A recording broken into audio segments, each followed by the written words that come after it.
A broken thigh bone sits in a museum drawer, not a display case, a storage drawer. The kind a researcher opens with gloves and closes quietly. The bone has something that should not be there. New bone. Thick, dense, bridging a jagged break. The kind of callus that only forms after weeks of someone keeping that person alive, fed, sheltered, and still.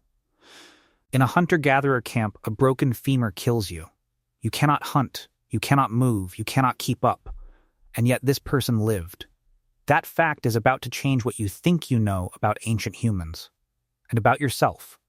You have pressed cloth to a wound before you thought about it. You have fetched water for someone who could not stand. Your brain rewarded that action with dopamine before you made any decision. That is not modern. That is not cultural. It is the oldest thing about you. And the bones prove that it has been the oldest thing about us for a very long time. Penny Spikins at the University of York examined more than 30 Neanderthal individuals in 2018 and found exactly that pattern. Healed injuries. Serious ones. Injuries that only heal when someone else makes healing possible. One of those individuals has a name. Researchers call him Shanidar I. He was unearthed in 1957 at Shanidar Cave in Iraqi Kurdistan. Ralph Selecki found the bones and understood immediately that the standard story about early humans could not be right, because Shanidar I had a withered right arm, a crushing fracture to the left eye orbit, bilateral hearing loss, bone growth blocking both ear canals. These are not injuries you recover from in a week. These are not even injuries you recover from in a year. These are lifelong disabilities, the kind that would require someone else to feed you, to dress your wounds, to keep you warm and tolerated. The bone surfaces spell out the timeline: thick callus, malunions, remodeling that only forms across years of survival. He lived for a decade after those injuries, maybe 15 years. Someone made that possible. And here is the part that connects directly to your brain right now. That same instinct running in those Neanderthal hands is running in yours. Your brain has a caregiving system that fires before thought. And understanding how it works is the key to understanding why ancient humans survived at all. The first mechanism Konrad Lorenz identified in 1943. He called it Kindchenschema, baby schema. A cluster of physical features, round faces, large eyes, short limbs, helpless movement, that trigger a caregiving response automatically. Think of it as a biological switch. Evolution built it into parents to protect offspring, but the switch does not check species. It does not check logic. It reads the features and fires. And it fires fast. At Brookfield Zoo in Chicago in 1996, a 3-year-old boy fell 18 feet into a gorilla enclosure and lost consciousness on the floor. A female western lowland gorilla named Binti Shua walked over to him. She had her own infant on her back the entire time. She picked the unconscious boy up, cradled him against her chest, and carried him to the enclosure door so the keepers could reach him. Then she walked away. A 158-kilogram primate read the signal and responded before any calculation of threat, species, or cost could intervene. That same signal, that automatic ancient switch, is what those groups at Shanidar Cave were following. The instinct opened the door. But what they did next is what actually saved lives. Here is where it gets specific. The Edwin Smith surgical papyrus, copied around 1600 years before the Common Era, prescribes honey and resin for wound treatment. That sounds primitive. Modern laboratory studies confirm it is not. Honey creates an environment hostile to bacterial growth. Ancient practitioners did not know the word bacteria. They knew that certain substances kept wounds from going bad. They applied them, repeatedly, until the wound closed or the patient died. That empirical discovery bought time. Time for inflammation to subside. Time for bone to begin knitting. Time for the body to do what it does when given a fighting chance. Your body, given that same chance, responds the same way it always has. Wound closure came next. Wine to rinse. Linen to close the wound.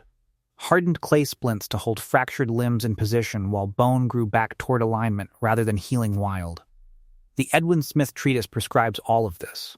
Sushruta in ancient India described suture types and case selection around 600 years before the Common Era. Archaeologists find the physical evidence, linen thread at ancient wound sites, bone callus in the distinctive shape that splinting produces, growth constrained and directed. This was not guesswork. It was accumulated knowledge, passed between people, refined through failure and survival across generations. But here is the question that evidence raises. If they had the knowledge, why did so many wounds still kill? And that knowledge was being tested constantly, because the dominant occupational hazard of prehistoric life was the work itself. Researchers at Kent State studied flintknapping injuries and found something that reframes how dangerous early human existence actually was. Knapping stone tools produces deep lacerations, embedded stone shards, high contamination from fragments driven into soft tissue. A flintknapper who cut his palm could spend months managing a chronic wound that modern antibiotics would clear in a week. Without them, care had to be sustained, repeated, and applied by someone other than the injured person. Your instinct to help was not incidental to prehistoric survival. It was load-bearing. Which raises a harder question. What happened when care was not enough? The bones at Cima de los Huesos make the scale undeniable. Sala and colleagues published their analysis in the Anatomical Record in 2022. Repeated healed cranial and limb traumas across a Middle Pleistocene assemblage. Multiple individuals. Multiple injuries. Multiple recoveries. Some skulls show healed fractures that predate death by years. This is not exceptional. It is statistical. Point Hope in Alaska shows why the injury rate was so high. Close-range hunting, the strategy early humans used before long-range projectile weapons existed, raised severe injury rates substantially compared with distance strategies. You are hunting with a spear you are holding. You are close enough to smell the animal. When it goes wrong, it goes catastrophically wrong. Broken ribs, punctured tissue, crushed limbs. Those injuries forced a choice every group had to make. Abandon the injured and lose everything that person represented. Knowledge, labor, relationship, or carry them. Feed them. Dress their wounds and wait. Groups that waited were investing. Not in charity, in survival strategy. But the bones also show what the investment could not always overcome. Sala and colleagues at Cima de los Huesos documented injuries too fresh at death to show any remodeling.